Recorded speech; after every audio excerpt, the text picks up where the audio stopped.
Hello friends, मैं आयुष। जैसा कि पता होगा आपको कि इवनिंग टाइम में हम फिजिक्स पढ़ते थे और फिजिक्स समाप्त हो गया। तो जाहिर सी बात है अगला टॉपिक क्या होगा आप भी जानना चाह रहे होगे, मैं भी बताना चाह रहा हूँ। तो सबसे पहले आपको एक बात बताऊँ कि अब तक जो हम फिजिक्स पढ़े क्या क्या पढ़े थे, तो एक बार मैंने टॉपिक को समराइज़ कर दिया इस वजह से क्योंकि नए लोग भी बहुत सारे आपके चैनल में जुड़े हैं। तो भौतिकी विज्ञान या फिजिक्स सबसे पहले मैं चूज क्या कह रहा, सोर्स क्या रखा, क्लास 7, 8, 9, 10 NCERT, ठीक। और टॉपिक क्या क्या कवर किया देखे होंगे, motion, laws of motion, force, friction, momentum, impulse, pressure, gravitation, work power energy, sound, ठीक, SHM मतलब सिंपल हार्मोनिक मोशन, फिर light, human eye, electric current, magnetic effect, इसी के साथ साथ कंडक्टिविटी और अंतिम सोर्स ऑफ एनर्जी। तो देखिए इतना सारा टॉपिक के बाद बचता नहीं है फिजिक्स में। कुछ टॉपिक जो आते हैं वो केमिस्ट्री में भी ओवरलैप होते हैं, जैसा कि न्यूक्लियर वाला टॉपिक आप देखेंगे तो वो हम वहीं पे कवर करेंगे। इसके साथ साथ मैं NCERT सोर्स क्यों उठाता हूँ उसका भी जवाब दूंगा, लेकिन और एक बात बता दूं, पॉलिटी हम मॉर्निंग टाइम में पढ़ रहे हैं। पॉलिटी में अब तक क्या क्या आप पढ़ चुके हैं देखिए, संविधान क्यों और कैसे, भारतीय संविधान में अधिकार क्या क्या है, चुनाव और प्रतिनिधित्व, कार्यपालिका, विधायिका, न्यायपालिका, संघवाद और स्थानीय शासन, यहाँ तक खत्म हो चुका है। आज जो हम पढ़ रहे थे संविधान में एक जीवंत दस्तावेज, ये 2 टॉपिक बचा हुआ है, ये भी 1 से 3-4 लेक्चर में समाप्त हो जाएगा। ये सोर्स 11th क्लास का मैंने लिया था NCERT, हालांकि 11th क्लास से बहुत ज़्यादा बियॉन्ड जाके बात किया था। और ह्यूमन ज्योग्राफी हमने पढ़ा क्लास 12th का। इस ह्यूमन ज्योग्राफी में आप देखे होंगे मानव भूगोल, बुक का नाम है मानव भूगोल, प्रकृति और विषय क्षेत्र, विश्व जनसंख्या संगठन अर्थात स्ट्रक्चर, मानव विकास, उसके बाद प्राइमरी सेक्टर, सेकेंडरी सेक्टर, उसके बाद आप देखे होंगे टर्शियरी और क्वार्टरनरी मतलब तृतीयक और चतुर्थक सेक्टर। साथ साथ आप देखे होंगे परिवहन और संचार, अंतर्राष्ट्रीय ट्रेड, इंटरनेशनल ट्रेड और साथ साथ मानव बस्ती। ये total human geography class 12th का है और लगभग ये 30 वीडियो में पूरा कवर हुआ था, ठीक है। आप देखेंगे टाइम तो लगभग ये 7.5 घंटे का होगा। इसी तरह से अगर फिजिक्स की बात करें तो ये 18 वीडियोज़ हैं और अगर टाइम की मैं बात करूं तो लगभग 6 आवर होंगे, ठीक। जो आप पॉलिटी पढ़ रहे हैं उसका भी खत्म होने दीजिए, फिर मैं टाइम की बात करूंगा, लेकिन ये भी ज़्यादा नहीं है, लगभग ये 18 है तो ये 18-19 के आसपास जाएगा। अगर ज़्यादा से ज़्यादा जाएगा तो 20 से 22 वीडियोज़ संभावित हैं, फिर भी अगर हो सकता है कुछ एक प्लस हो या कुछ माइनस हो, ठीक। अब अगली बात जो पढ़ने वाले हैं वो है केमिस्ट्री। फिर से कहूँगा केमिस्ट्री का सोर्स मैं क्या रखूँगा, केमिस्ट्री का सोर्स भी रहेगा NCERT, क्लास 7, 8, 9, 10 क्लास को मैं कवर करूँगा NCERT से। किस तरह से हम पढ़ेंगे, क्या अरेंजमेंट मैं सोचा हूँ, तो पहली बात देखिए, हमारे आसपास के पदार्थ मतलब जो भी मैटर्स होते हैं, पदार्थ की प्रकृति, उसके साथ साथ मतलब नेचर ऑफ मैटर्स, उसके बाद एटॉमिक स्ट्रक्चर, परमाणु संरचना, मॉलिक्यूल एंड एटम, उसके बाद रेडियो सक्रियता, रेडियो एक्टिविटी, तत्वों की आवर्त सारणी जो कि पीरियोडिक टेबल बोल के आएगा, बाकायदा मैं पीरियोडिक टेबल में बताऊंगा क्योंकि वहाँ से क्वेश्चन आते रहते हैं, बार बार देखा हूँ मैं क्वेश्चन यहाँ से आते हैं। नेक्स्ट रासायनिक बंधन मतलब chemical bond and chemical reaction, उसके बाद भौतिक एंड रासायनिक परिवर्तन, physical and chemical changes, acid base and salt, अम्ल, क्षार और लवण, साथ साथ विलयन, ऑक्सीडेशन और रिडक्शन मतलब ऑक्सीकरण, अवकरण, धातु, अधातु मतलब मेटल और नॉन मेटल, साथ साथ उपधातु कुछ है वो भी हम देखेंगे यही इसी टॉपिक में, ईंधन और दहन मतलब फ्यूल, साथ साथ कार्बनिक यौगिक, कार्बन और उसके यौगिक मतलब कार्बन और इट्स कंपाउंड। नेक्स्ट पॉलीमर, और जो अगर थोड़ा बहुत बचेगा उसको हम विविध में कर लेंगे कवर। तो अब तक आपको लग रहा होगा NCERT ही क्यों, इसका जवाब देना पड़ेगा। देखिए मैं बताता हूँ NCERT ही क्यों पढ़ेंगे हम, या क्यों शुरुआत किया गया NCERT। सबसे पहले NCERT क्यों पढ़ना है, देखिए एक गवर्नमेंट बुक है ये, ठीक है, सरकारी किताबें हैं। दूसरी बात अगर देखेंगे कि क्वेश्चन अगर बनता है तो हमेशा NCERT की रेफरेंस ही ली जाती है। तीसरा, अगर कोई भी विवाद होता है क्वेश्चन में वो भी फाइनली NCERT में क्या लिखा है उसके अनुसार होता है। जैसे आप देखते होंगे BPSC और UPPCS खास तौर पे विवादित एग्जाम होते हैं तो लास्ट में क्या करते हैं बच्चे, सर NCERT में ये लिखा हुआ है, इसका मतलब NCERT है ऑथेंटिक।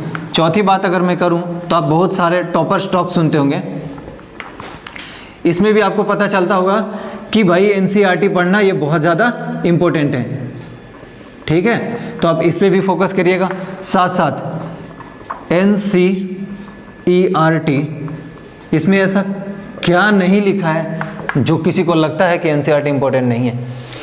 टाइम के साथ जैसे जैसे टॉपिक मैं बढ़ाता चला जाऊंगा, मैं आपको एहसास कराऊंगा NCERT से अच्छी किताब नहीं है, ये मैं कह रहा हूँ। NCERT से लाजवाब कोई बुक नहीं है, ये मेरा मानना है, क्योंकि मैंने हर एक NCERT को काफ़ी क्लोज होके पढ़ा है, काफ़ी क्लोज ऑब्जर्वेशन है मेरा। और हालांकि अगर देखिए कोई मेंस का एग्जाम लिखना चाहता है और अगर ऑप्शनल पेपर है तो obvious सी बात है वो बियॉन्ड NCERT जाएंगे। किंतु अगर किसी का ऑप्शनल पेपर नहीं है, नॉर्मल अगर लिखना है, जैसे कि आप देखते होंगे राजस्थान का PCS का एग्जाम, छत्तीसगढ़ का PCS का एग्जाम, छोटे क्वेश्चन आते हैं। JPSC का एग्जाम, मेंस का मैं बात कर रहा हूँ, सारे का आसान क्वेश्चन आते हैं। आप अगर NCERT पे ठीक ठाक कमांड रखे हैं तो आप मेंस तक एग्जाम क्रैक करेंगे। लेकिन BPSC के लिए आप देखिए 50 मार्क्स का क्वेश्चन पूछते हैं वो, तो वहाँ पे आपको डीप नॉलेज की ज़रूरत होगी। फिर भी मैं कहता हूँ कि अगर आपको NCERT का नॉलेज है, आपसे क्वेश्चन नहीं छूटेगा, नहीं छूटेगा। हमारे कई ऐसे फ्रेंड्स हैं जिनसे मैं जुड़ा हुआ हूँ, वो मुझे बताते हैं लिटरली ऐसा कमांड अगर उन्होंने किया है तो कर पाते हैं, लेकिन कमांड नहीं है किसी का NCERT पे। NCERT बहुत बड़ी चीज़ है, रीज़न उसकी डाइवर्सिटी को आप समझिए। उन्होंने अरेंजमेंट सही से नहीं किया हुआ, ये एक्सेप्ट करता हूँ मैं कि क्लास 11th में क्या पढ़ना है, 12th में क्या पढ़ना है, 7th में क्या पढ़ना है, वो अरेंज नहीं है।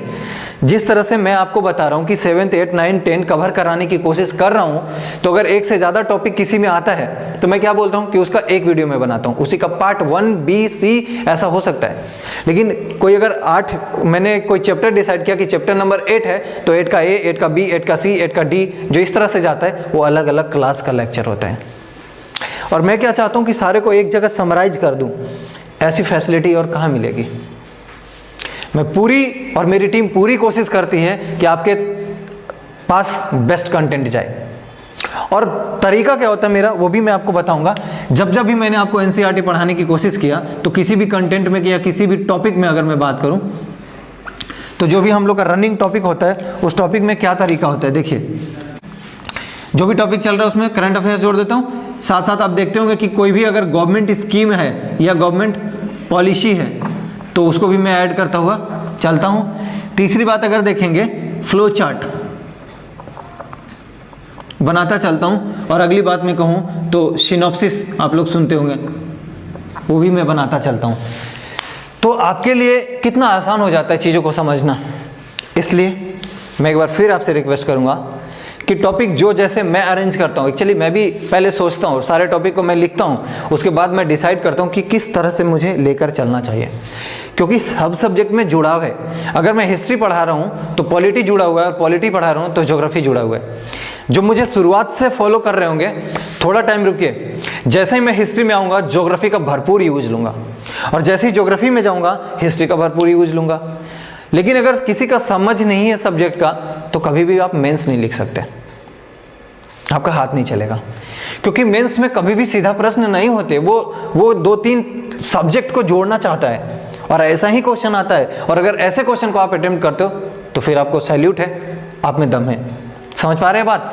तो अगर आप चीज़ों को समझना चाहते हैं, डाइवर्सिटी अपने अंदर बढ़ाना चाहते हैं, तो आपको NCERT का सहयोग लेना चाहिए। और जिस तरह से मैं शुरुआत की हूँ और मेरी टीम जिस तरह से मुझे मदद कर रही है, मैं उम्मीद करता हूँ कि सारी NCERT आपको इस ज्ञान गंगा चैनल पे इसी फॉर्मेट में, इसी तरीके से, इतना ही क्लियरिटी के साथ जरूर मिलेगा।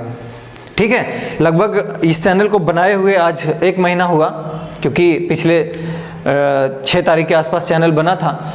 हम लोगों ने लगभग 65-66 वीडियोस अपलोड किए हैं और सारी काफ़ी गुणवत्तापूर्ण वीडियोस हैं। लोगों की फीडबैक भी बहुत अच्छा है। आप लोगों ने अपने फ़ोन में जगह दिया सब्सक्राइब करके, उसके लिए तो आभार व्यक्त कर रहा हूँ अभी से ही। और ज़्यादा से ज़्यादा लोगों तक आपने पहुँचाया इस चीज़ को, उसके लिए तहे दिल से शुक्रिया मेरे तरफ से और मेरे टीम की तरफ से भी। और मैं उम्मीद करूंगा आप मेरे साथ जुड़े रहेंगे और लोगों तक इसको फॉरवर्ड करते रहेंगे, शेयर करते रहेंगे। इस तरह से जो मेरा कर्तव्य है वो मैं करता रहूँगा, मेरी टीम करती रहेगी, लेकिन आपका जो कर्तव्य होगा फॉरवर्ड करना, मैसेजेस दूसरों तक पहुँचाना, समाज के प्रत्येक व्यक्ति तक पहुँचना चाहता हूँ। और इसके लिए मैं जानता हूँ कि आपसे ज़्यादा मेरे रास्ते में कोई सहायक नहीं हो सकता है। इसलिए आप सभी से मेरा नम्र निवेदन है कि कृपया उन बच्चों तक पहुँचाएँ जिन तक रिसोर्सेस नहीं पहुँचा है। उन बच्चों तक पहुंचाएं जो पढ़ना चाहते हैं, उन महिलाओं तक पहुंचाएं, उन लड़कियों तक पहुंचाएं जो लिटरली गांव में हैं और जिनमें है जज्बा, है जुनून अपने आप को साबित करने का। मैं उनके लिए तैयार हूं। मैं अपनी ईमानदारी से, मैं अपनी मेहनत से कभी भी अडिग नहीं होऊंगा, बशर्ते आप मेरा साथ दें। और मैं पूरी कोशिश करूंगा, पूरी जवाबदेही के साथ आगे बढ़ूंगा। और एनसीईआरटी खत्म होने के बाद जिनको भी मेंस का टॉपिक लिखना होगा, मैं उनको भी मदद करूंगा, क्योंकि उसके बाद जो बड़े बड़े अच्छे अच्छे बुक्स हैं मैं उन्हें भी मैनेज करने की कोशिश करूंगा। इस चैनल के माध्यम से मैं जो चाहता हूं कि युवाओं में, भारत के एक नागरिक में प्रबल क्षमता मैं डेवलप करूं। सरकार अपनी तरह से काम कर रही है, एज ए एक नागरिक होने के कारण मेरा कर्तव्य बनता है कि मैं कुछ कर सकूं समाज के लिए, और मेरे को यही रास्ता समझ में आया और मैं इस रास्ते से लोगों का जितना भला कर सकूं, लोगों तक जितना पहुंच सकूं, ये मेरी और ये आपकी भी उपलब्धि होगी। तो मैं आपसे एकदम तहे दिल से गुजारिश करता हूं कि मैसेजेस या वीडियोस प्लीज़ फॉरवर्ड करते रहें, शेयर करते रहें। इतना ही बात मैं आपसे अभी कहना चाहता हूं। धन्यवाद।